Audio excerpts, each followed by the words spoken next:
Tá começando mais um Anamnese da Aprovação. Eu sou o João, aluno de Medicina da UFRJ e ex-aluno do curso Mini. Tenho a honra de estar na companhia do meu querido amigo professor Gabriel Ritter. Por favor, professor. Fala, João. Fala, pessoal. Tudo bem?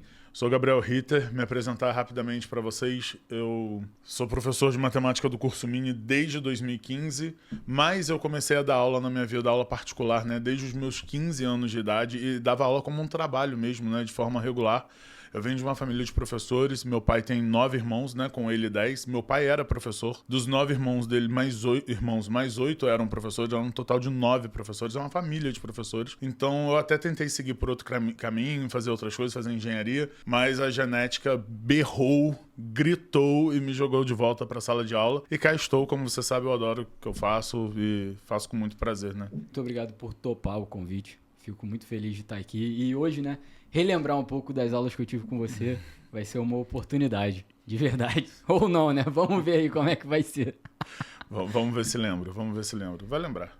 Bom, rapaziada, para começar o nosso Anamnese da Aprovação especial Enem, eu quero perguntar para o Ritter quais são os cinco tópicos que mais caem na prova de matemática do Enem, para a gente começar a entender e aprender um pouco mais sobre essa prova tão importante para aprovação em medicina na Federal. Pessoal, essa pergunta que o João me fez, a gente deve ter mais ou menos aí 1 milhão de respostas exatamente iguais, né, no Google. E eu pensei em como poderia responder diferente a isso, porque eu sabia que essa pergunta vinha. É a pergunta típica e tem que ser feita. Os 5 tópicos que mais caem: geometria plana, razão e proporção, geometria espacial. Aí as pessoas falam porcentagem. Eu fico muito preocupado, porque porcentagem está dentro do pacote de proporções. Enfim, e as pessoas dão 5 respostas clássicas que têm que ser dadas, que são verdadeiras, que são certas, mas que elas são, como que eu diria, subdivididas em tantas partes que chega a ser perigoso da gente falar de 5 tópicos que mais caem. Então, por exemplo, quando a gente fala de proporção, a gente está falando de questões de porcentagem, a gente está falando de questões de velocidade que caem nas provas de matemática, relacionando mesmo a distância percorrida com o tempo. A gente está falando de questões de proporcionalidade direta, regra de 3 composta. A gente está falando de divisão em partes proporcionais, diretamente proporcionais, inversamente proporcionais. Olha quantos ramos saem de dentro do mesmo pacote, do mesmo tópico, exato. E aí você tem questões de vazão, por exemplo, tem questões de... Enfim, de 1000 abordagens distintas sobre o mesmo tópico. Aí quando a gente fala geometria plana, eu fico assim, Jesus, é mais ou menos 1 mês e meio de aula de geometria plana pra gente falar, um dos tópicos que mais cai é geometria plana. Pô, e o que tem dentro de geometria plana? Pô, trigonometria no triângulo retângulo tem a parte de triângulos, quadriláteros, polígonos regulares, lei dos senos, lei dos cossenos, relações métricas no triângulo, e por aí vai. Então, assim, esses 5 tópicos que mais caem, eles são tão subdivididos que a gente falar sobre 5 tópicos chega a ser injusto, né? Porque a pessoa fica fantasiosa, ela fica ludibriada ali, de que, vou estudar. Estudar o quê? Né? Porque, na verdade, é muita coisa. Isso precisa ser muito bem... A palavra está me faltando, mas é muito bem destrinchado, exato, porque são subtópicos dentro de tópicos principais, né? Cada matéria dessa aí dos 5 tópicos é como se fosse uma gaveta que você abre e é infinito. Você vai abrir esse cara. Eu acho que é um quarto, né? Não é uma gaveta, é um negócio absurdo. É muita subdivisão, é muita forma de abordar o mesmo conteúdo. E aí, falar assim genericamente, eu acho que fica pouco, fica vago. Então, um jeito muito fácil de você perceber o que mais cai é o clássico: faça provas anteriores. E aí o ato de ir refazendo essas provas anteriores vai te mostrando o que mais cai com frequência. E, por favor, não faça 3 provas anteriores, né? Porque com 3 provinhas você não vai pegar um padrão. Porque, claro, tem uma flutuação ali nos tipos de cobrança de uma edição para outra e tal. Aí você precisa fazer mais do que 3. Faz o máximo que você puder. Pensa assim. E aí você mesmo acaba percebendo o padrão do que cai com mais frequência. E você que está em casa, que está aí achando que a gente vai chegar aqui e falar só quais são os 5 tópicos que mais caem, como você já viu, a conversa vai ser bem profunda e a gente vai dar alguns exemplos para você, para saber exatamente como que você deve se portar na prova. Então, continuando a nossa investigação sobre a prova de matemática do Enem, Ritter, eu queria saber de você qual é a maior dificuldade da prova. Como eu disse, né, no início, eu já trabalho com o pessoal, com o público de medicina voltado para o Enem desde 2015. E a gente tem que ter o pé no chão de que essa galera estuda num nível acima da média, num patamar acima do normal. Então, quando você me pergunta qual é a maior dificuldade, a tendência é que eu responda isso pensando na galera que está querendo medicina, que é o público do Mini. Mas eu sei que muita gente que não é de medicina tem assistido ao podcast, eu tenho recebido perguntas no direct de pessoas que querem outros cursos e tudo mais, mas pensando na galera de medicina nessa resposta, e que serve também para todo mundo, tá? O maior problema na prova de matemática é leitura e entendimento do comando da questão, do que a questão quer que você faça. Muitas vezes a dúvida que você tem não é na matéria, não é no conteúdo. Você sabe resolver aquela questão, mas você simplesmente não conseguiu entender o que ela quer. Por quê? Porque normalmente a resposta é afobação. A gente sabe que o Enem é uma prova de tempo curto, de tempo limitado, que a gente precisa fazer as questões de forma rápida. Só que é uma linha muito tênue entre o rápido e eficiente e o afobado, onde você vai acabar perdendo aquela questão por um erro bobo, que não foi um erro matemático em si, foi um erro de má leitura e mau entendimento do que a questão está querendo. Às vezes não, as pessoas falam assim para mim, eu interpretei errado. Interpretar para mim, na minha concepção, não sei o que o dicionário diz, tem a ver com alguma coisa que você precisa de um conhecimento prévio ou de uma vivência para dizer o que aquilo está querendo dizer. Eu sempre falo assim, se você fala assim, amor é fogo que arde sem se ver. O que o autor quis dizer com essa frase? Pô, primeiro você tem que entender o que é amor, por que o amor arde. Você depende de um historiado atrás para interpretar o que ele quis dizer. Agora, na prova de matemática não tem isso, amigo. É preto no branco. É o que é o valor de X. Só que lá atrás ele falou assim, X aumentou em 10%. Aí a pessoa calcula o valor do X. A questão que é o valor do X aumentado naqueles 10% iniciais. E aí um mau entendimento na leitura daquela questão, ela dá o X e esquece de dar o X aumentado em 10%. No Enem anterior, né, no Enem de 2023, caiu uma questão que era tranquila, era para calcular o preço que um casal ia gastar, só que os preços estavam por pessoa, a pessoa só precisava pegar aquele resultado final e multiplicar por 2, porque era para um casal. Quantas pessoas não multiplicaram por 2? Porque a pergunta ia falando os valores sobre quanto custava para um. Aí no final ele perguntava quanto que o casal vai gastar. Pô, ficou muito sutil ali aquela coisa de quando as pessoas calculam. Lá no finalzinho, exato, por extenso, exato. E aí as pessoas erraram. E não é que elas não saberiam fazer aquela questão. Elas erraram por má leitura e entendimento do comando da questão. E não tem nada a ver com interpretação. Exatamente. Não tem bola de cristal. Era isso que eu queria perguntar até. Nesse caso, a gente está falando para o aluno que é de medicina, que se prepara muito e tem um conteúdo muito bem fundamentado ali ao longo do ano todo de preparação. Esse aluno, ele considera isso um erro de matemática ou é um daqueles típicos erros de falta de atenção, sabe? Não, isso entra no pacote de erros de falta de atenção, de cair no distrator da questão. Aquilo foi feito de propósito, né? Uhum. Tanto que tem a outra opção lá. Tem a opção para quem calculou só uma etapa da questão.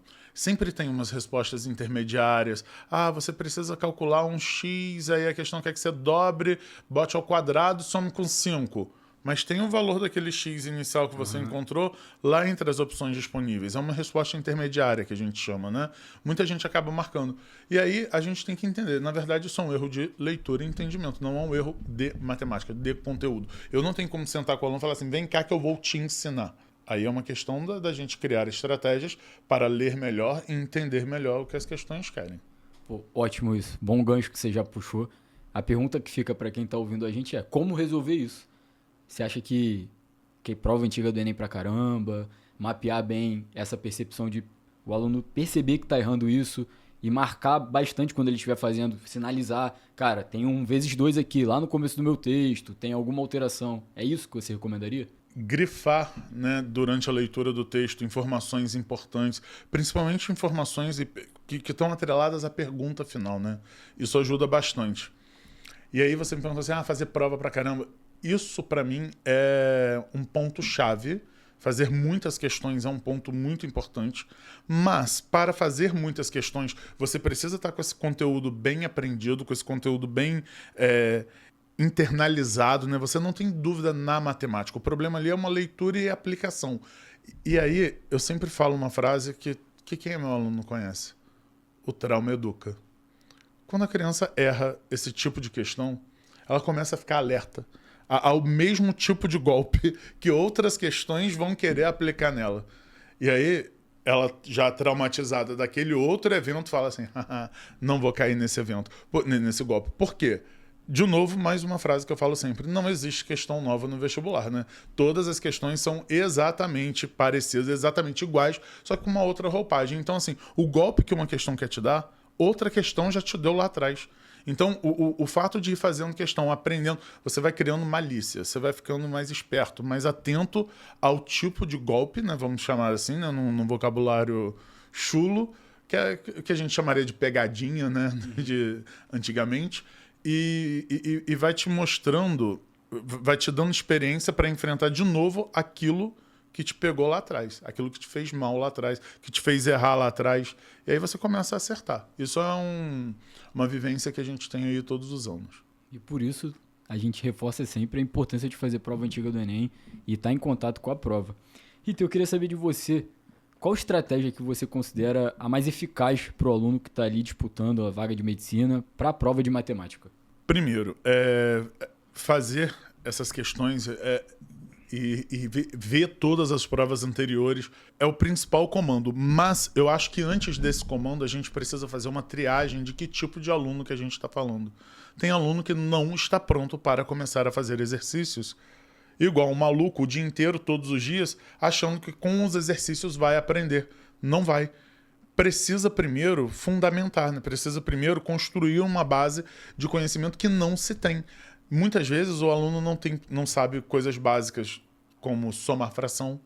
O aluno às vezes não sabe coisas básicas como fazer uma radiciação, tirar uma raiz quadrada, uma raiz cúbica, uma racionalização. E isso são problemas que a gente encontra aí no meio do caminho todos os anos, no curso faz parte.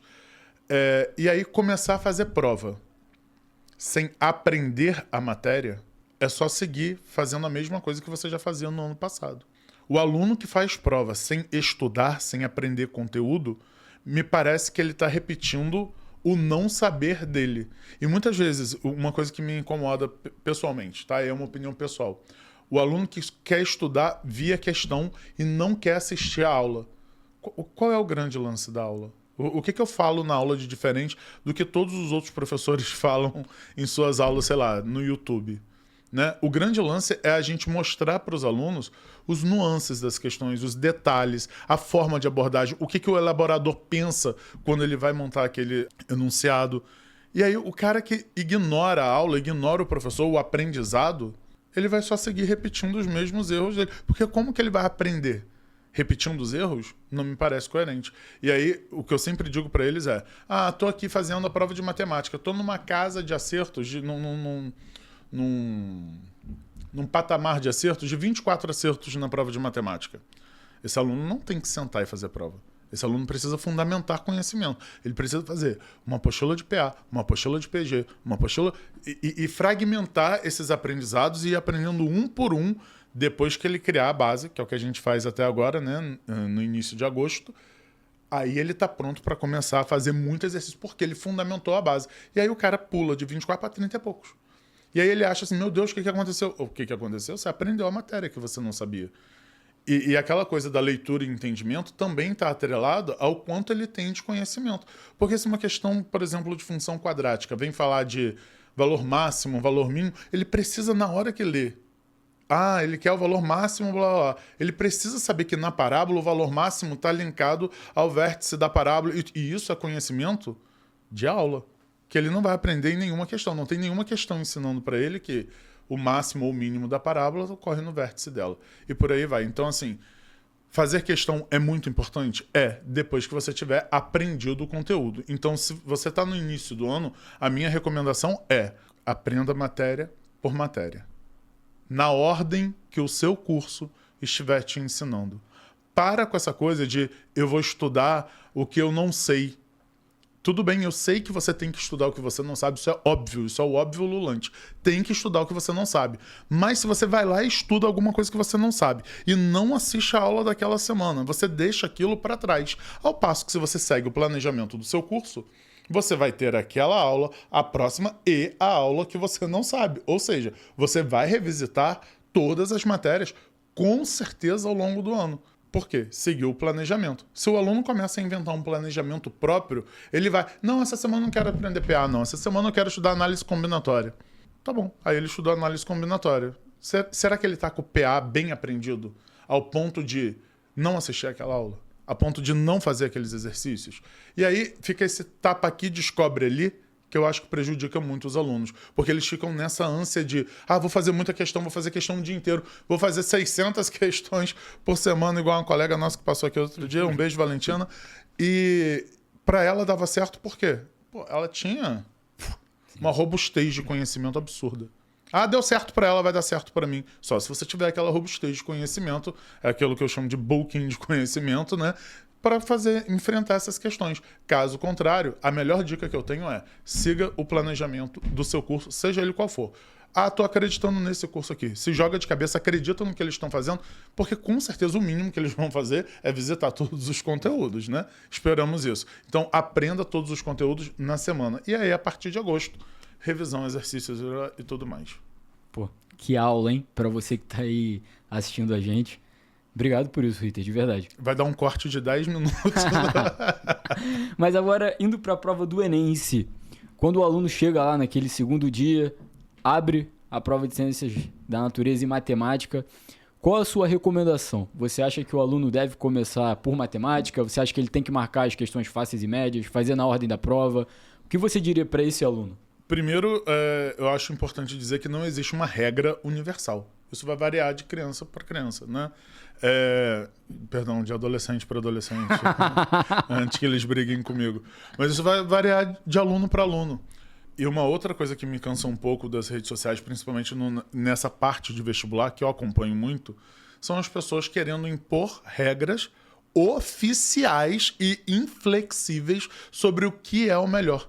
Gente, o melhor é a estratégia que você encontrar para você. E essa estratégia ela precisa ser testada. Hoje eu vou testar fazer naturezas inteira primeiro e depois matemática inteira primeiro. Vamos ver o resultado. Hoje eu vou testar fazer matemática inteira primeiro e depois natureza. Hoje eu vou testar um vai e volta. Tem gente que fala assim, eu começo por biologia. A galera de medicina gosta mais de biologia. E eles falam assim, eu começo por biologia porque não tem conta. E aí eu vou relaxando um pouquinho ali ao longo da prova. E aí eu começo o pacote de contas. Física, química, que também tem muita conta, né? E matemática. E isso varia de aluno para aluno. Tem aluno que... Gente, eu sei que a informação que eu vou dar agora vai doer em muita gente, tá? Tem aluno que é muito bom de matemática. Tem aluno que gosta muito de matemática e começa pela prova de matemática. Vai catando as questõezinhas de porcentagem, vai catando as questõezinhas de, sei lá, de geometria plana. Às vezes aquele aluno é bom em geometria plana. Vai catando o que ele gosta, né? Vai catando... Não tem aluno que cata biologia primeiro? Tem aluno que cata matemática primeiro, aceita, é verdade. Eu, por exemplo. Mas aí a estratégia é individual. E a que vai dar certo para cada um vai ser individual também. E mais... Acho uma péssima ideia as pessoas quererem mudar a estratégia no dia da prova. Mas, porém, contudo, no entanto, todavia, temos que ter sagacidade para... Vou dar um exemplo. Eu não lembro bem se foi no ano passado ou retrasado, não sei quando a criança está vendo esse vídeo também, né? A prova de naturezas veio um absurdo de difícil. Um absurdo de difícil. Assim. 2022.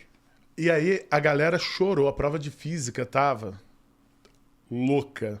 E aí, a galera de medicina gastou um tempo colossal ali que prejudicou muito a resolução da prova de matemática. Faltou tempo. E a prova de matemática estava fácil. Doa quem doer. Comparando com os anos anteriores e com os anos que vieram depois, 3 para trás, 3 para frente, fácil. Uma prova fácil. E aí, naquela época, a Unirio ainda tinha o sistema de média aritmética. Se a pessoa vê que a prova de natureza está amarga, mas eu faço naturezas primeiro, mas está amarga, amor. Vai lá ver matemática como é que tá. Se tivesse feito matemática, teria disparado a nota, teria disparado a média aritmética. Muita gente não passou por isso, porque teve que chutar 10 questões de matemática. no final da prova. Então, assim, você precisa ter uma estratégia bem definida? Claro, óbvio. Mas se o cenário ali na hora azedar, você também precisa estar pronto ali para o famoso plano B, né? Você sabe que eu sou fã de um plano B. Com certeza. Para quem não entendeu a piada interna, né? Todas as questões que eu posso fazer um plano B, plano C, plano D, plano A, a gente vai fazer. Então tem que ter esse plano B, tem que ter essa flexibilidade também. De repente treinar aí 2 métodos de resolução de prova para na hora da prova também ficar confiante de mudar aquele plano principal. Mas claro, tentar ser fiel ao seu plano principal.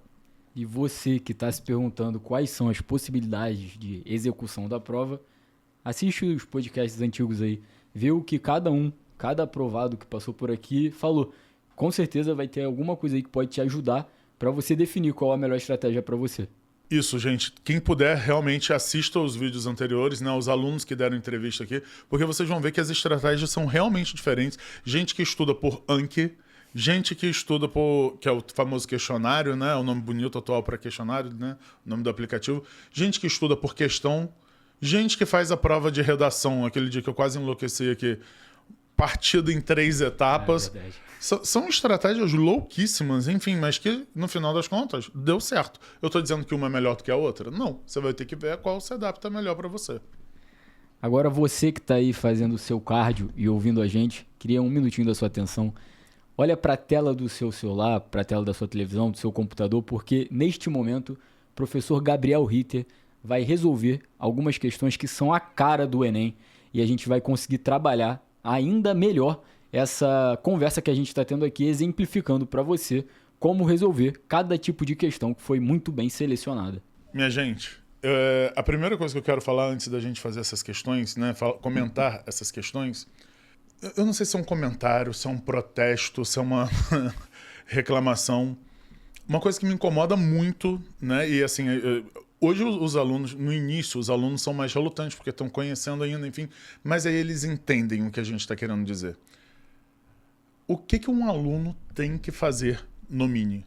O que a gente propõe. Ah, eu preciso ficar catando questão na internet? Não, que se tivesse que catar questão, eu não estaria fazendo meu trabalho bem feito, né? Eu preciso sambar? Não, você tem que fazer o que a gente está pedindo para você fazer. E logo no início do ano, assim, é muito difícil lutar com aquela coisa do eu quero fazer só o Enem, então eu só vou fazer as questões da apostila do Enem. Aí tem aluno que fala, não, a minha prioridade é o UERJ. Então eu vou fazer só as questões da UERJ. E é importante a gente dizer que quando a gente monta o material, quando a gente seleciona questões, elas não são selecionadas de forma randômica, não é aleatório. Eu não entro lá no programinha, bota qualquer questão aí. Existem critérios de seleção. E aí o aluno bate o olho numa questão assim, FUVEST. A gente sabe que FUVEST é um vestibular muito difícil, né? Entre os não militares. É muito difícil. Aí a criança olha FUVEST e fala, não vou fazer. Não vai fazer por quê? Porque eu quero Enem. Ué, mas se eu botei a questão aí é porque ela tem alguma finalidade pedagógica. E lembrem-se, você que não é aluno do Mini, você ainda não sabe disso.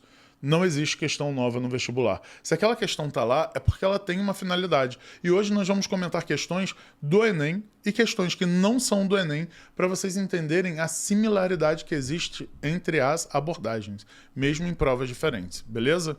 Show de bola. Vamos lá, então. Acho que podemos começar com a primeira? Por favor. Um clássico, quem é meu aluno conhece essa questão.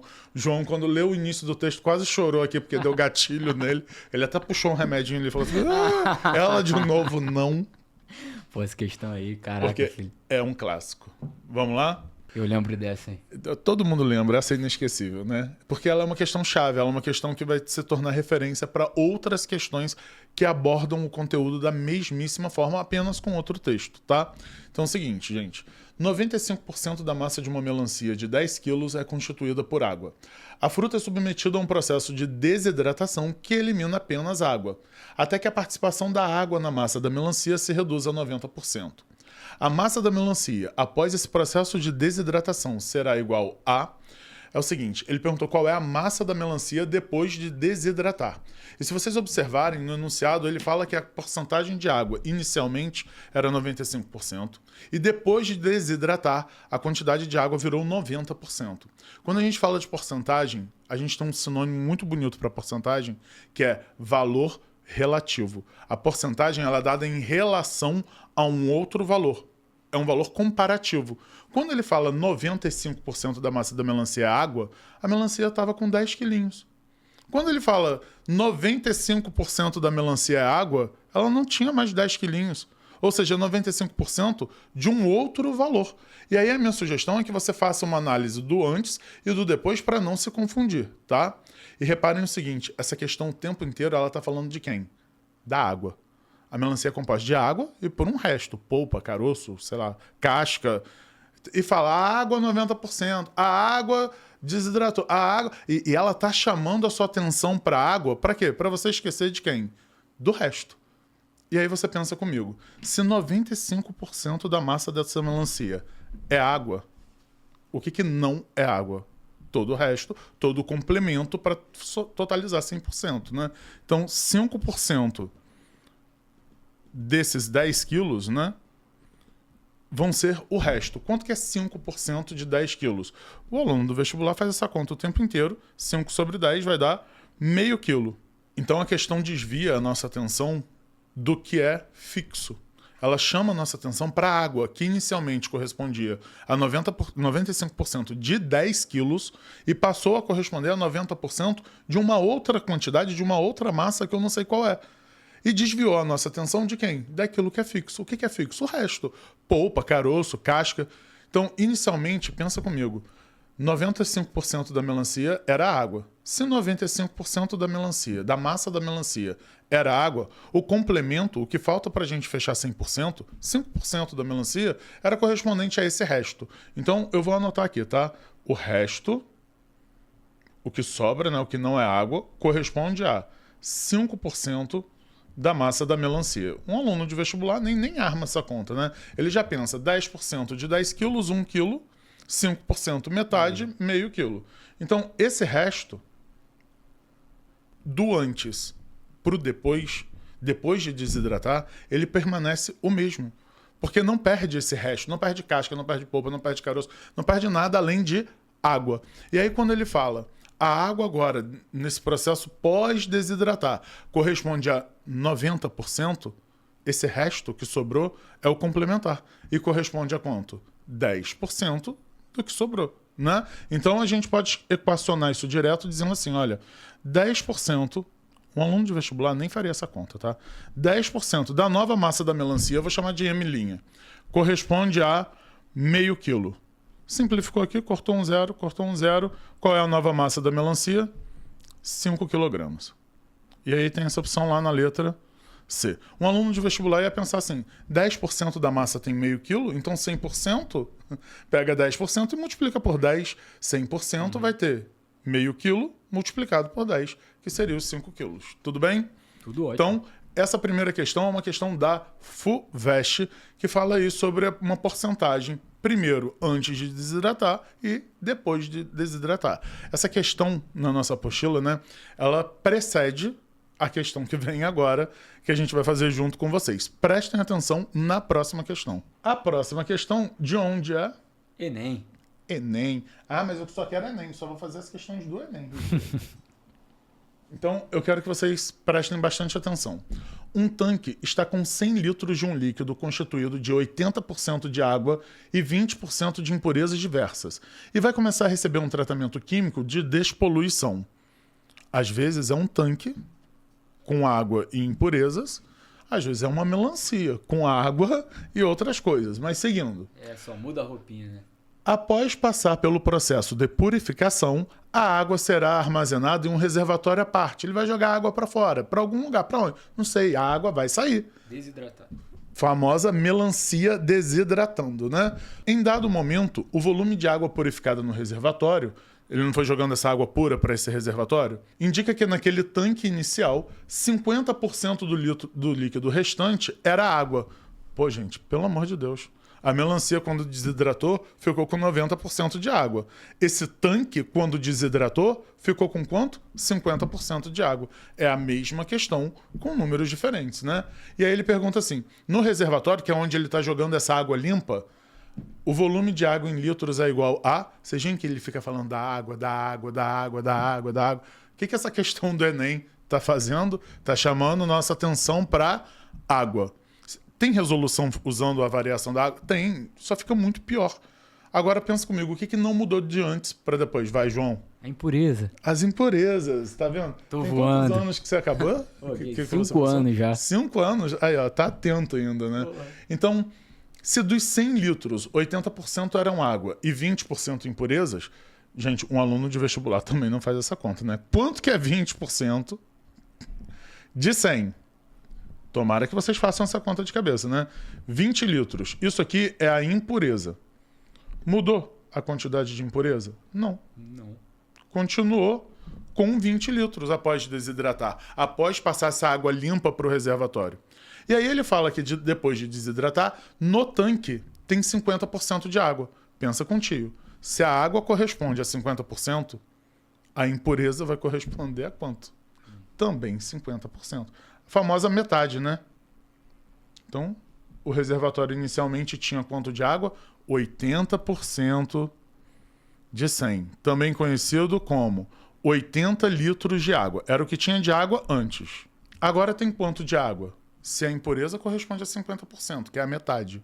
A outra metade também vai ser água. Se tem 20 de impurezas, vai ter quanto de água também? 20 litros de água. Então, se tinha 80 e agora só tem 20, é porque a gente tirou quanto de água pura e passou para o outro reservatório? 60 litros. E aí a gente tem essa opção também na letra C. Reparem que esse tipo de questão, a resposta é sempre letra C, sacanagem. Brincadeira. Mas o que eu quero que vocês percebam é o seguinte, a questão anterior fez uma pergunta diferente. Ela perguntou, qual é a massa final da melancia? Essa questão perguntou, quanto de água ela desidratou? Eu falei melancia desidratou? Perdão. Quanto o tanque desidratou? Sim. Mas é só para vocês verem que é a mesma questão, a mesma abordagem, a mesma pergunta, só que ele mudou de melancia para tanque. Então, quando seu professor selecionar uma questão da FUVEST, não é porque ele quer deixar a apostila difícil, não é porque ele quer tirar onda, não é porque ele quer fazer modo de exibição em sala de aula. Tem uma finalidade pedagógica naquela questão. Isso é muito importante. Por isso que eu falo, não fica indo fazer o que você quer, faz o que seu curso está te propondo. É melhor cenário. E nesse caso aí, Ritter, você diria que o principal erro do aluno é não prestar atenção nisso que fica fixo? Nessa questão, nas duas questões, o que resolve mais facilmente o problema é perceber o que fica fixo. Nessa questão em especial do Enem, o que confunde muito as pessoas na hora da leitura e da resolução é o seguinte, eu vou até destacar, ele fala assim, ó, um tanque está com 100 litros de água. Tudo que ele está falando é do tanque. E aí ele fala que passou a água para um reservatório à parte. E aí o que acontece? Essa água pura vai para esse reservatório à parte e ele está falando do tanque. Mas na nossa cabeça, tanque e reservatório são a mesma coisa. E aí elas têm a mesma finalidade, são coisas que têm a mesma finalidade, é tipo pote e vasilha, né? E aí as crianças ficam assim, meu Deus, o que está acontecendo aqui? Elas ficam perdidas nessa questão em especial, nessa confusão do que é tanque, que é onde está a água com impureza, e o que é reservatório, que é onde está a água pura. Na questão da melancia, que a gente acabou de falar, ele não falava nada de reservatório. A gente sabia que estava saindo água para onde? Para qualquer lugar. Então ninguém se confundiu com isso na questão anterior. Mas aqui a água está indo para o reservatório, que se confunde ali com a palavra tanque por serem similares, né? E as pessoas acabam errando essa questão, ficando confusas ou não conseguindo resolver por conta disso. Porque elas até veem a similaridade com a questão da melancia. Loucura, né? Pô, loucura mesmo. Se você achou também, ficou com essa dúvida que o Ritter falou, comenta aí embaixo pra gente ficar sabendo, valeu? E isso reforça aquilo que eu falei lá atrás, né? É a coisa da leitura e do entendimento. Exatamente. Não tem interpretação nenhuma. Tá escrito ali, preto no branco. Cara, muito bacana essa percepção. Vamos pra próxima? Vamos, com Próxima certeza. questão, então. Uma distribuidora possui 40 mil litros de combustível em estoque. Tal combustível é resultante de uma mistura de etanol e gasolina pura. De acordo com os percentuais, 25% de etanol e 75% de gasolina. Uma dica muito importante para a gente ganhar tempo. Quando a gente lê 25%, a gente tem que pensar direto em que fração? Boa, o menino tá estudando ainda escondido, não é possível. Esquece, filho. Então aqui, ó, álcool corresponde a 1/4 desse volume. Posso fazer a conta com 25%? Claro, não tem crime nenhum nisso, né? Então vai ficar 1/4 de 40 mil, que vai dar 10 mil litros. E a gasolina, nem precisa fazer conta, vai ser o resto, os 30 mil litros que faltam, né? Aí, olha o que ele fala. Para atender a novos parâmetros nacionais da mistura de combustíveis, o dono da distribuidora precisará alterar os percentuais de composição do combustível presente no tanque para 20% de etanol e 80% de gasolina pura. Se o dono da distribuidora irá adequar o combustível em estoque ao novo padrão, adicionando gasolina pura aos 40 mil litros existentes, a quantidade de gasolina em litros será de... Gente, pelo amor de Deus.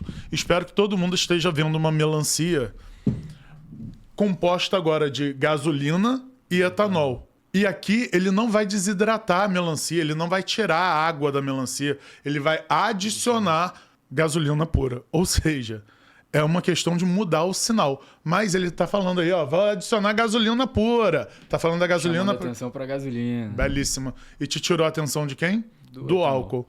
E já tá aqui, ó. O álcool não tem 10 mil litros?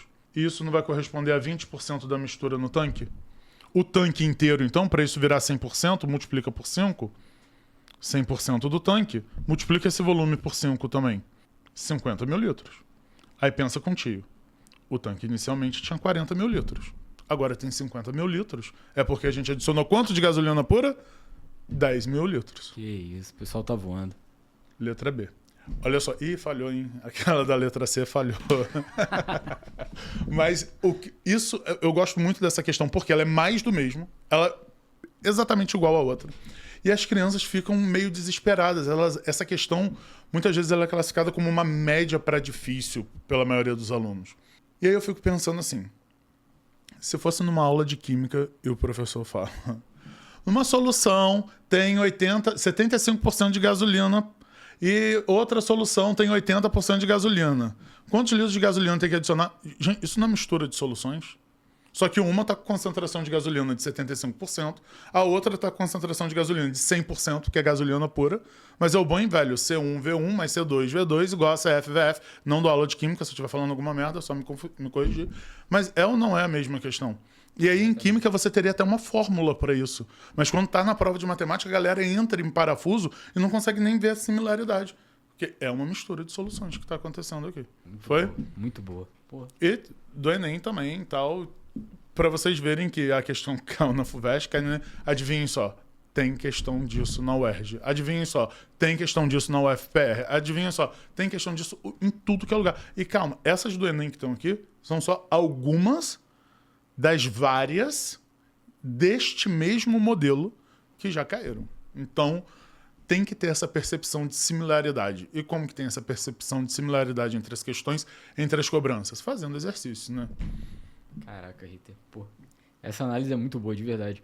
Porque o pessoal às vezes não se liga que existe realmente similaridade. E é exatamente como você falou, cara. Se a gente consegue ver os alunos falando, não vou fazer essa questão da FUVEST, não vou fazer essa questão do Enem, que é muito fácil, ou que é muito difícil, quer fazer só o que quer. E aí acaba não conseguindo nada, né? Principalmente as questões de vestibulares militares, IME, ITA, eu tiro a fonte. Eu não deveria falar isso porque é errado, porque pra gente botar no material tem que ter o crédito, né? Tem que ter a citação de onde que é. E muitas vezes eu omito, porque se eu escrever ITA... Não vai fazer. Não me persigam, militares. O aluno não vai fazer, ele vai pular, ele vai falar assim, ITA? Nunca. A única questão que eu deixo escrito ITA, porque eu sei que eles vão fazer e não vão pular, é uma questão exatamente desse conteúdo que a gente está falando, que é uma mistura de cobre, estanho, não sei o quê. E aí, como entra química na festa, a galera faz. Mas estava na prova de matemática. E é a mesma coisa. Ele fala que o cobre muda, que o estanho muda. O que não mudava? O resto, porque hora nenhuma se fala do resto, né? Uhum. Ele fica ali apagadinho na questão. Beleza? Beleza. Vamos para a próxima, então? Vamos. São 45 questões pra gente simular um Enem aqui pra galera. Mas é jogo rápido, coisa rápida aqui, ó. Isso aqui é um clássico do vestibular que aterroriza os alunos a partir do 6º ano real. Até o vestibular. Adoro esse tipo de questão. Adoro esse tipo de questão. Uma piscina possui 2 bombas ligadas a ela. A primeira bomba funcionando sozinha esvazia a piscina em 2 horas. A segunda, também funcionando sozinha, esvazia a piscina em 3 horas. Caso as 2 bombas sejam ligadas juntas, mantendo o mesmo regime de funcionamento, a piscina será esvaziada em quanto tempo? Às vezes a piscina não está sendo esvaziada. Às vezes não é uma bomba tirando a água da piscina. Às vezes é uma torneira enchendo a piscina em 2 horas. Outra torneira, enche a piscina em 3 horas. Em quanto tempo elas vão encher a piscina juntas? Às vezes a questão é assim, João. Um pedreiro constrói um muro em 7 dias. Outro pedreiro constrói um muro em 10 dias. E um terceiro pedreiro produz o mesmo muro em 15 dias. Em quanto tempo eles vão fazer o muro juntos? É ou não é a mesma questão? Às vezes com piscina, às vezes com pedreiro. Mas o que a gente tem que ter em mente é: por que eu boto os pedreiros para trabalharem juntos? Para acabar mais rápido. Porque quando eu boto eles para trabalharem juntos, eu somo a velocidade de trabalho deles. Se tem uma bomba jogando, eu vou usar a vazão da bomba. A velocidade de trabalho da bomba, a gente chama de vazão, né? Ou da torneira, que seja. Se tem uma torneira, vamos pensar em torneira, jogando 2 litros por hora dentro de um recipiente. E tem uma outra torneira jogando 3 litros por hora dentro de um recipiente. A velocidade de trabalho de uma, nesse caso a gente chama de vazão, é de 2 litros por hora. A velocidade de trabalho da outra, 3 litros por hora. Quando elas trabalham juntas, elas estão jogando quanto ali? 5 litros por hora. Então por que eu ligo 2 torneiras juntas? Para somar as velocidades de trabalho e ter uma velocidade global maior. Por que eu boto 3 pedreiros para trabalharem juntos? Para somar a velocidade de trabalho dos 3 e ter uma velocidade do sistema maior. Então vamos usar essa linha de pensamento para resolver essa questão, tá? Essa é uma questão do UFPR, que ele fala: uma bomba enche em 2 horas, a outra enche em 3 horas, e juntas elas vão encher em quanto tempo? Resumo, né? Para que eu liguei 2 bombas juntas para encher a piscina? Para a velocidade global do sistema ser a soma das velocidades das 2 bombas. Então eu vou escrever: a velocidade total do sistema é a velocidade da bomba 1 mais a velocidade da bomba 2. Mas velocidade da bomba a gente chama carinhosamente de vazão. Note que a vazão em litro por hora, litro por minuto, que seja, é uma proporção entre volume e tempo. Então, para calcular a vazão, qual é a conta que a gente tem que fazer? Tem que pegar o volume que ela está enchendo e dividir pelo tempo que ela leva para esse trabalho, tudo bem? Vou começar pela bomba 1. Qual é o volume que a bomba 1 vai encher? O volume da piscina toda. Qual é o problema? Não sabemos o volume da piscina. E ela vai fazer esse trabalho em quanto tempo? 2 horas. Quando eu pego o volume da piscina e divido pelo tempo, eu vou achar a vazão daquela bomba em litros por hora, unidade de volume por hora. Qual unidade de volume? Não sei qual é o volume da piscina. Qual é a velocidade de trabalho da segunda bomba? Ou qual é a vazão da segunda bomba? É o volume todo em quanto tempo? 3 horas. Pronto, tem aqui a velocidade das 2 bombas. E isso tem que, juntas, né, trabalhando juntas, somadas essas 2 velocidades, tem que dar a velocidade total. Qual é a velocidade total? Juntas elas enchem o volume todo em um tempo t. Eu amo essa equação. Porque essa equação vai mostrar pra gente o seguinte: uma coisa que agoniza os alunos nessa questão é não saber o volume da piscina. E aí os alunos me perguntam assim: posso supor que o volume da piscina é 100? Se for numa prova objetiva, pode. Não tem problema nenhum. Ninguém vai ver você fazendo isso. Numa prova discursiva, jamais, tá? E aí, o que todas as parcelas têm em comum nessa equação? V. Divide a equação toda por V. Faz aquilo que você aprendeu no ensino fundamental, faz MMC, multiplica cruzado, isola o T. Você vai achar que o T é igual a 1,2 horas. E aí a resposta está lá na letra B. Nessa questão, eram 2 bombas esvaziando. Lembrando que poderia ser o quê? 2 torneiras enchendo. Ou 3 pedreiros construindo um muro. É a mesma questão, só trocando de roupa. Essa por uma casa da UFPR, que tem um modelo de prova, ou melhor, tem muitas questões muito similares ao modo de cobrança do Enem, tá? E aí, feita essa questão, eu trouxe uma belíssima questão da Unicamp. Meu Deus. Não vou fazer Unicamp, não. Não vou fazer. Não quero Unicamp. Vamos lá? Vejam. 2 impressoras funcionando simultaneamente imprimem certa quantidade de páginas em 36 segundos. Sozinha, uma delas imprime a mesma quantidade de páginas em 90 segundos. Funcionando sozinha, para imprimir a mesma quantidade de páginas, a outra impressora gastaria quanto? Gente, não é possível que vocês não estejam vendo 2 torneiras enchendo uma bomba. Enchendo uma piscina, perdão, ou um tanque que seja. Por que o cara bota 2 impressoras para trabalhar? Por que ele não faz com uma só?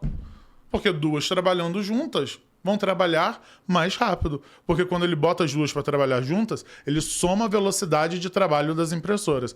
Então, eu vou escrever aqui, tá? A velocidade total de trabalho das duas impressoras juntas é a velocidade da impressora 1 mais a velocidade da impressora 2. Vocês viram que o início da questão, a resolução, é o mesmo, mesma coisa. Aí, a velocidade de trabalho da impressora, eu vou dar em litro por segundo? Não. Eu vou dar em quilômetro por hora? Também Observem que quilômetro por hora é a velocidade do carro, da bicicleta. É uma vazão de trabalho, vamos dizer assim, né? Eu vou dar a vazão da impressora. Eu falei vazão? Perdão. A velocidade da impressora em que unidade, João? Páginas por segundo. Página por segundo, porque os tempos estão em segundos, né? Então me ajuda aí. Qual é a velocidade do sistema? A velocidade global. Foram quantas páginas que elas imprimiram? Não sei. Vou botar P, tudo bem? Divididos em quanto tempo? Ficou meio torto isso aí, mas vai ficar. 36 segundos. Qual é a velocidade da impressora 1? Se ela trabalhasse sozinha, ela faria P páginas, esse trabalho todo, em 90 segundos.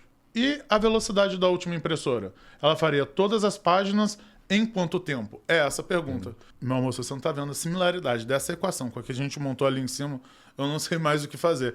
Você concorda comigo que é a mesma questão? Só que na outra ele perguntou qual é a velocidade das duas bombas juntas. Nessa ele deu a velocidade das duas juntas, perdão, o tempo das duas juntas, que é 36. E cabe a gente calcular o tempo de uma sozinha. É a mesma coisa. Ele deu o volume da piscina? Eu falei volume da piscina? Opa, desculpa, perdão. Ele deu o número de páginas a serem produzidas? Não. Passa a supor 100 páginas, já sabem a resposta, né? Divide essa equação toda por P. Isola o que tem letra, o que tem um T de um lado, joga o que tem número para o outro, faz MMC, joga para lá, joga para cá. Seja feliz. Essa aqui vai dar 60. Então, resposta letra C. Essa questão é da Unicamp, anterior à da UFPR. Tem essa mesma questão na UERJ. Tem essa mesma questão no Enem. Tem essa mesma questão em qualquer vestibular do planeta, porque não existe questão nova no vestibular, são todas iguais. Eu falo que isso aqui é porque Pica-Pau é um desenho que não é da sua época, João. Ou é? É. Chegou a pegar? Sabe quando o Pica-Pau se fantasiava de mulher e enganava todo mundo? A gente estava vendo que era o Pica-Pau e ele enganava todo mundo. Essas questões aqui são o Pica-Pau vestido de mulher. Eu tô vendo que é exatamente a mesma questão de cima, com outra fantasia. Mas é a mesma cobrança, a mesma pergunta, tudo exatamente igual. Por quê? O vestibular já existe do jeito que é há quantos anos? Pelo menos, sei lá, uns 80? Muito tempo. O ensino médio tem quantos anos de ensino? 3. Que está sendo cobrado há 80 anos. 80 eu exagerei, mas enfim, que está sendo cobrado todos os anos. Já esgotou, gente. Não tem como inovar. Assim, sempre tem um pouquinho, né? Mas é muito difícil inovar na prova inteira. Você inova em uma questão, duas questões, mas o grosso tá sempre por aí se repetindo. E nesse tipo de questão aí, você acha que o maior medo do aluno, digamos assim, é essa falta do total de páginas, por exemplo? Ele não saber o total e fica meio desesperado? Isso é um problema que... eu não sei o total, ele não diz quantas páginas, ele não diz qual é o volume. Para começar, eu não vou dizer nunca, mas quase nunca vão dizer. Eu diria que em 99% dos casos não dizem. Quando dizem o número de páginas, tem uma questão semelhante a essa na prova do Einstein, do Albert Einstein em São Paulo, que eram duas mulheres produzindo 240 peças, mas ele queria que a gente calculasse essa velocidade. Ele queria que eu pegasse o total e dividisse pelo tempo e fizesse ali aquela conta. Então ele tinha que dar o número de páginas. Mas é raro, no caso era peças, não era páginas. Poxa, se fosse com bomba eu sabia fazer, né? Um clássico. E aí, assim... Eu acho que o grande problema desse tipo de questão é quando eles batem o olho nessa questão, eles pensam assim, igual aquela questão de torneira, eu odeio essas questões. Para mim, o ranço com a questão é o que mais prejudica o aluno. Porque a resolução desse negócio é difícil, gente. Não. Uma vez que você resolve um, você resolve quantos? Todos. Eu consigo ouvir a sua pergunta aí dizendo assim, e se tivesse um ralo ligado, enquanto a torneira joga... água, o ralo tira. Pensa comigo, uma torneira joga 5 litros por hora. Outra torneira joga 3 litros por hora. Juntas elas estão jogando 8. Se tem um ralo tirando 2 litros por hora, qual é o saldo dessa brincadeira? 6. Você soma a velocidade da torneira e tira a velocidade do ralo. Física tem um nome muito bonito para isso, que é velocidade relativa, né? Mas a gente nem precisa tratar assim para não ficar rebuscado. Mas assim, o ranço atrapalha a evolução. Essa coisa de, eu não gosto desse tipo de questão. Eu odeio esse tipo de questão. Você já entra na questão mal. Odiando ou não. Você já entra derrotado. Assim, Você tem que olhar para a questão. Eu não gosto desse tipo de questão. Você tem que sentar, olhar para ela e falar assim: eu vou aprender a resolver esse tipo de problema agora. Eu vou resolver esse problema. Eu vou dar um check nisso e ser menos uma coisa para eu fazer na minha vida, né? É tomar uma atitude e fazer aquilo de forma bem feita. E uma vez que você faz um, você faz dois, você faz três, já era. E essa postura que você falou, eu não gosto de fazer isso. Novamente, para quem já está acompanhando a gente há algum tempo, você vê nitidamente a postura diferente dos alunos que são aprovados. Não tem isso que eu não gosto de fazer. Irmão, você vai fazer o que tem que ser feito. Porque vai chegar na tua prova e vai cair, você vai chorar, vai falar pro fiscal que não vai fazer a questão? Pô, tanto faz. Você tem que pensar assim, o que eu não gosto? Eu não gosto de não saber fazer uma questão. Exatamente. Isso eu não gosto. Eu não gosto de estar no curso. Pô, Eu não gosto e vou resolver aqui para não ter que passar por isso novamente. Enfim, exatamente. É o que dá para ser feito. Eu acho que essa foi a última. Será que eu trouxe mais alguma? Ih, tem mais uma aqui perdida. Uma surpresa e bônus. E bônus? Nós temos esse tempinho? Temos. Posso seguir? Uma questão da Unicamp discursiva que está no material do curso. E aí os abençoados falam, não vou fazer. Pô, discursiva da Unicamp, eu não vou fazer não. Não quero discursivo, não quero Unicamp. Não quero discursivo, não quero Unicamp. E aí eu já vou adiantar aqui um retangulinho pra gente, tá? Uma sala retangular medindo 3 metros por 4,25 metros deve ser ladrilhada com ladrilhos quadrados iguais. Supondo que não haja espaço entre os ladrilhos vizinhos, pergunta-se: qual deve ser a dimensão máxima em centímetros de cada um desses ladrilhos para que a sala possa ser ladrilhada sem cortar nenhum ladrilho? Esse é um tipo de questão que está aí numa prova discursiva da Unicamp, o aluno fala assim, não quero fazer, não é para mim. Então vamos pensar um pouquinho, tá? Como ele quer a medida aí em centímetros, eu vou pensar que essa sala tem 425 centímetros, eu já converti 4,25 metros para centímetros, é só multiplicar por 100, né? E 3 metros eu já converti para 300 centímetros. Quando a gente for ladrilhar, quando a gente for colocar os quadradinhos aqui, ó, todos os quadradinhos vão ter a mesma medida de lado. Tá ficando torto, mas não tem problema, né? O que importa aqui é a essência. Olha a pergunta, hein? Será que o João vai saber responder? Vou botar ele nessa cena. Esse X pode ser qualquer valor? Porque assim, ele falou que os quadradinhos precisam estar inteiros e não pode ter espaço entre eles. Esse X pode ser qualquer valor? Esse X poderia ser, por exemplo, deixa eu perguntar aqui, 3. Se você pegar 425 e dividir por 3, não dá inteiro. Não dá inteiro. Então você vai ter que cortar quadradinho. Tem que ser o número divisível. Divisor de 425. De 425. Então eu vou botar aqui, ó. 425 tem que ser divisível por x. Aí se a gente for analisar na vertical,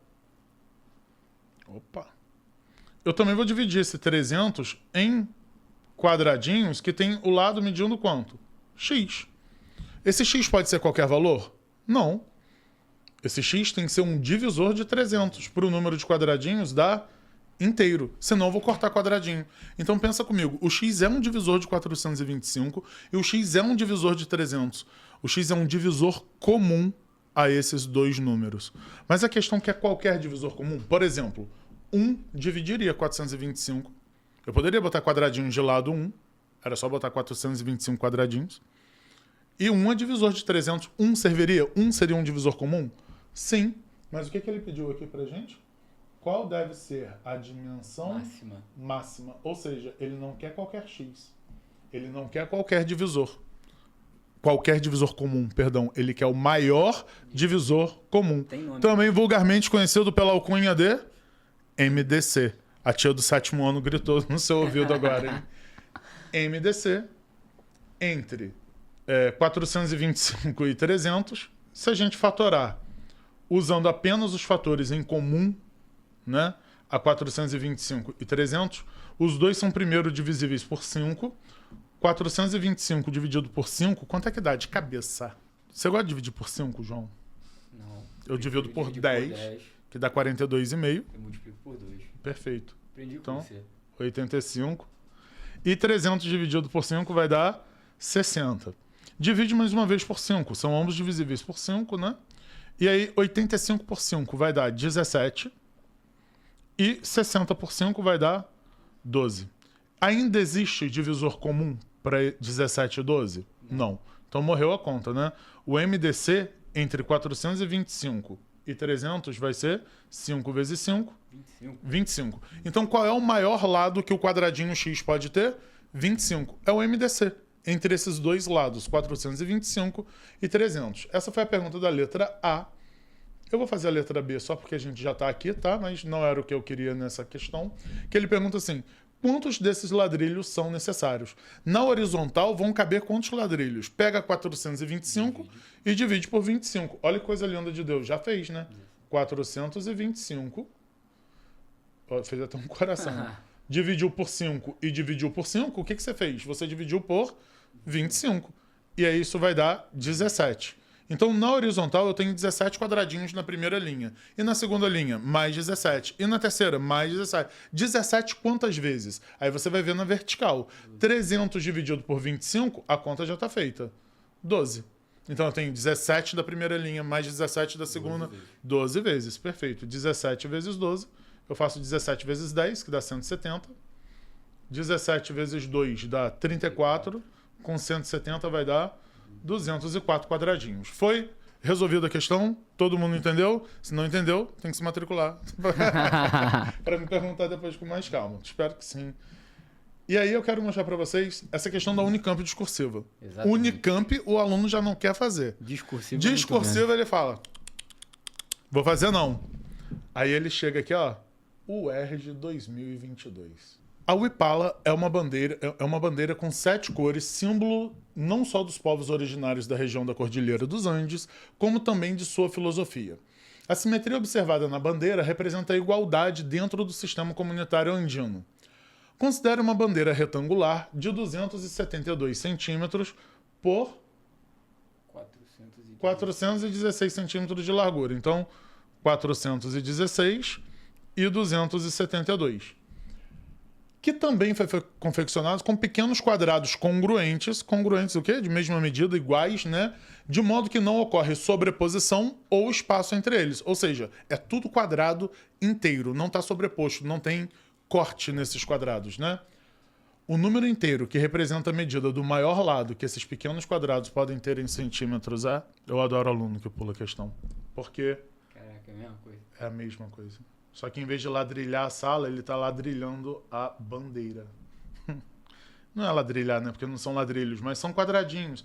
Ele está dividindo em quadradinhos iguais de lado X. E lembrando, ó, X vai ter que ser um divisor de 272 e vai ter que ser um divisor de 416.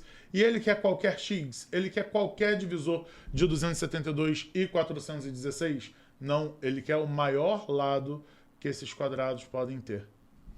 Ou seja, ele quer o maior divisor comum, mais uma vez, a 272 e 416. Aí você vai lá e faz o mesmo trabalho que você acabou de fazer.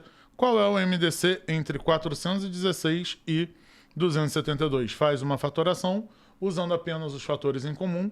Ambos são divisíveis por 2, vai dar 208, né? 416 por 2, 272 por 2, 136. Dá para dividir mais uma vez por 2. Metade de 208 vai ser 104 e a metade de 136, 68. Dá para dividir mais uma vez por 2. Vai dar 52 e 34. Mais uma vez por 2. Tá de brincadeira comigo, misericórdia. Vai dar 26 e 17. Ainda existe fator comum para dividir 26 e 17? Não, até porque 17 é um número primo, né? O professor cortou um pedacinho aqui, mas voltou, não tem problema. Se acabou, se não tem mais fator em comum, qual é o MDC aqui entre esses dois números? 2 vezes 2 vezes 2 vezes 2, 4 vezes, vai dar 16. Então, letra C.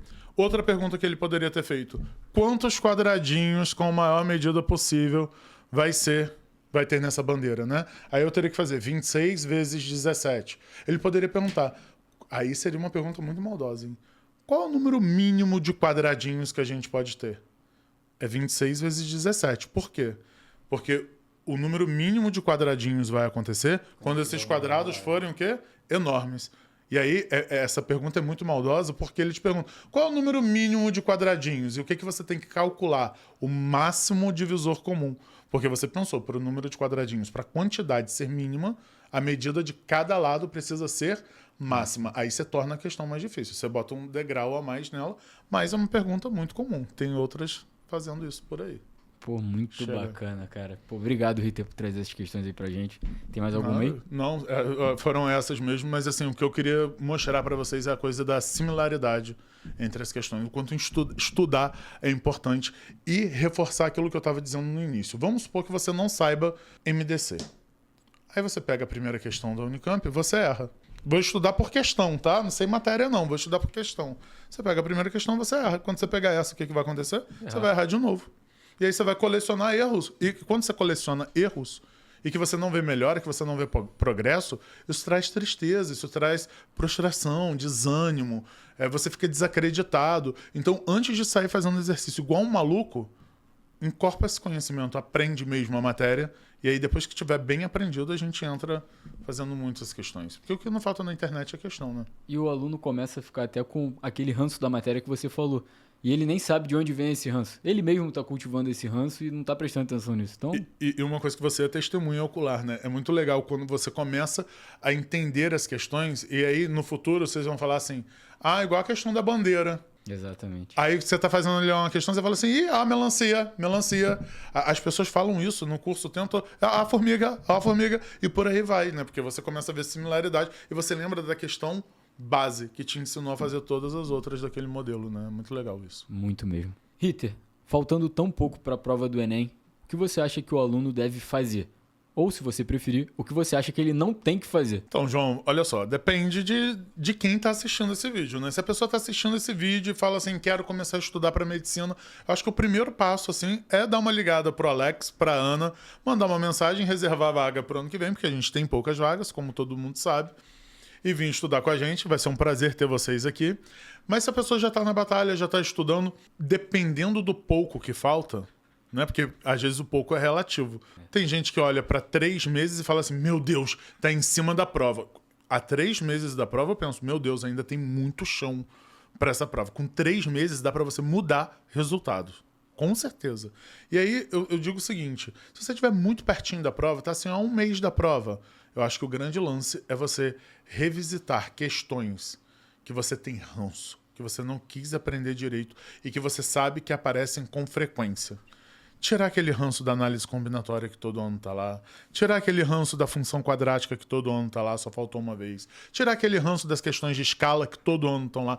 Tem que tirar o ranço do que tá lá todo ano, não falta, e que você tenha o ranço. Então, assim, tem um problema com esse tipo de questão, tem que matar esse tipo de problema na véspera da prova, porque persistir com ele, falando honestamente, é meio burrinho, né? É meio não deveria fazer, desprovido de inteligência, que a gente tem que ser politicamente correto. Com certeza. Mas se você tem mais tempo, claro que além dessas coisas que eu acabei de falar, que são primordiais independentemente do tempo, eu acho que você tem que dar uma olhada mais abrangente e sair um pouco daquela coisa do 5 tópicos que mais caem. Eu não tenho que saber os 5. Se eu quero medicina, eu tenho que saber todos os tópicos que mais caem. É isso que eu faria se eu estivesse assim à beira da prova. Primeiro de tudo, tirar ranço das questões que caem com muita frequência, que eu não sei bem, que não é aquela coisa assim, papai mandar qualquer uma que eu resolvo. Eu resolveria isso imediatamente, se estiver pertinho da prova. Mais distante da prova, eu faria isso e uma olhada mais abrangente para não apenas o que mais cai, mas sobre tudo que mais cai. Pô, ótimo. Muito obrigado, Ritter. Isso que você falou sobre o ranço, né, dos alunos, cara, acho que é muito cirúrgico, muito certeiro. O pessoal cria um ranço desnecessário e que só vai atrapalhar a própria performance na prova. A evolução, né? Eu sempre falo que a matemática ela é muito injustiçada. Desculpa. Mas o que acontece? Eu sempre conto isso, assim, e eu acho que todo mundo se vê nessa história.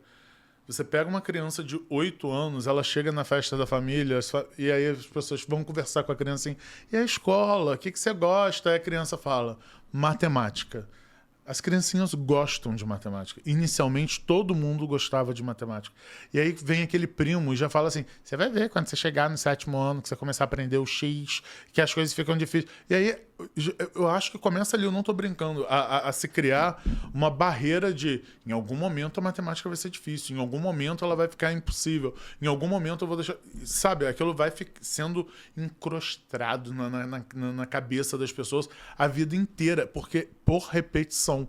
Porque quando você tá na escola, você vê todo mundo reclamando de que matéria? Matemática. Você não vê ninguém reclamando de... Não vou citar as outras. Mas você vê a galera reclamando de matemática essencialmente o tempo inteiro. Até o ensino médio, onde as pessoas começam a reclamar de matemática e física. E assim, você já chega sabendo que vai ser um problema. Talvez se as pessoas chegassem mais de braços abertos e menos fechadas, menos receptivas àquilo, talvez fosse menos dolorido do que é. Com certeza. Eu acho que é o que acontece mais ou menos com a tal da atividade física, né? As pessoas são muito resistentes à atividade física porque falam, eu vou ficar dolorido, eu vou ficar cansado. E aí elas não entendem que, na verdade, ela é dolorida porque ela não faz atividade física. Que quando ela começa a fazer, ela deixa de ser dolorida. E por aí vai. Eu acho que as pessoas têm que tirar essa ranço. É esse ranço. Eu acho que é isso que freia a galera.